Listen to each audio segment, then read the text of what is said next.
శృంగవరపుకోట మండలం గిరిజన గ్రామం పల్లపు దుంగాడ గ్రామంలో శ్రీధర రాము సన్ ఆఫ్ లేట్ గంగులు అనే వ్యక్తి అతని అన్నయ్య కొడుకు అయిన శ్రీధర నాగులు వారి మధ్య ఉన్న భూతగాథల వలన నాటు తుపాకీతో కాల్చి చంపి పరారు. మృతుడు శ్రీధర రాము కూతురైన బడ్నాయన నాగమణి ఇచ్చిన ఫిర్యాదు మేరకు ఎస్కోట సిఐ విఎన్ మూర్తి కేసు దర్యాప్తు చేసి విచారణ చేస్తున్నామన్నారు.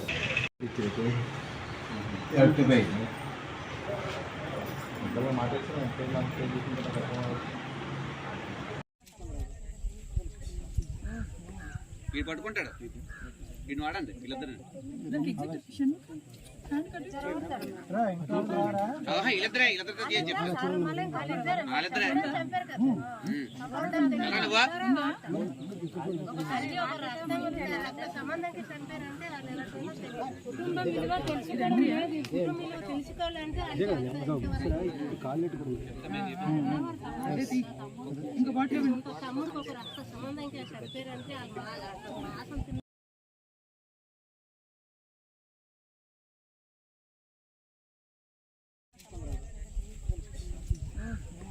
వీడు పట్టుకుంటాడు వీడిని వాడండి వీళ్ళిద్దరు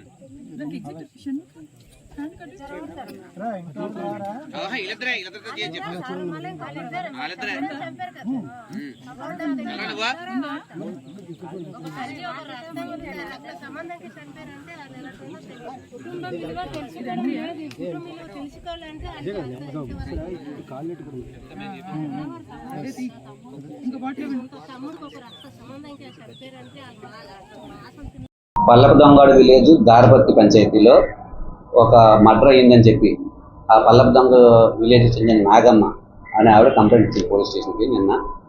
ఆ కంప్లైంట్లో వాళ్ళ నాన్నగారు అయినటువంటి రాము గత 3 సంవత్సరాలు పెట్టి తన దగ్గరే ఉంటున్నాడని, తన తండ్రి పొలంలో పని చేసుకోవడానికి వెళ్తే మొన్న సాయంకాలం సుమారు 5 గంటల సమయం అప్పుడు తన వరుసకి పెదనాన్న కొడుకు అయినటువంటి నాగరాజు వెపన్తో కాల్చి చంపేసి పారిపోయాడని చెప్పి కంప్లైంట్ ఉంది. దాని మీద మేము ఈ విలేజ్ దారపత్తి పంచాయతీ పల్లపుదండ వెళ్ళాము. వెళ్ళి చూస్తే బాడీ పొలంలోనే పడి ఉంది. బుల్లెట్ గాయాలు ఉన్నాయి. బుల్లెట్ కదా అవి పిలేట్స్ అంటారు. ఆ పిలేట్స్ గాయాలు ఉన్నాయి. చనిపోయి ఉన్నాడు. దాని మీద క్లూస్ టీమ్ పిలిపించి ఎవిడెన్స్ అన్ని కలెక్ట్ చేయడం జరిగింది. తర్వాత డిఎస్పీ గారు వచ్చారు. మేము కూడా క్రైమ్ సీన్ అంతా కూడా రికార్డ్ తీసుకుని పెద్ద మనిషి సమక్షంలో పంచనామా నిర్వహించి బాడీని హాస్పిటల్ షిఫ్ట్ చేశాం. ఈ మర్డర్ చేసినటువంటి కంప్లైంట్ పెదనాన్న కొడుకు నాగరాజు ఎందుకు చంపాడని చెప్తుందంటే, ఈ నాన్నగారికి చిట్టుంపాడి విలేజ్ మన మూలబడ్డవారి పంచాయతీలో స్థలం ఉందట, 2 ఎకరాల స్థలం. అతనికి కొడుకులు లేరని, ఓన్లీ 2 కూతురు ఉన్నారని, వారసత్వంగా భూమి వాళ్ళకి చెందదు, నాకు ఇచ్చేయని చెప్పి వాళ్ళ పెదనాన్న కొడుకు నాగరాజు ప్రతిసారి కూడా అతనితో గొడవ పడ్డాడు. ఆ గొడవ పడినప్పుడల్లా కూడా ఇతను డినే చేశాడు. మృతుడు రాము అతనితో గొడవ ఎక్కువ అవుతుందని చెప్పి అక్కడ ఉండడం ఇష్టం లేక వాళ్ళ కూతురు ఊరు చిట్టుంపాడు వచ్చేసి ఉండిపోయాడు. పల్లపు దొంగపేట వచ్చి ఉండిపోయాడు.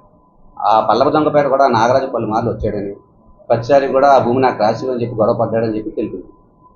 అందులో భాగంగానే నువ్వు భూమి ఇవ్వట్లేదు, నువ్వు చంపేస్తానని చెప్పి చాలాసార్లు వాదన చేశాడని చెప్పి అదే మనసులో పెట్టుకొని 27వ తారీఖు సాయంకాలం మాట వేసి చంపేసి వెళ్ళిపోయాడు.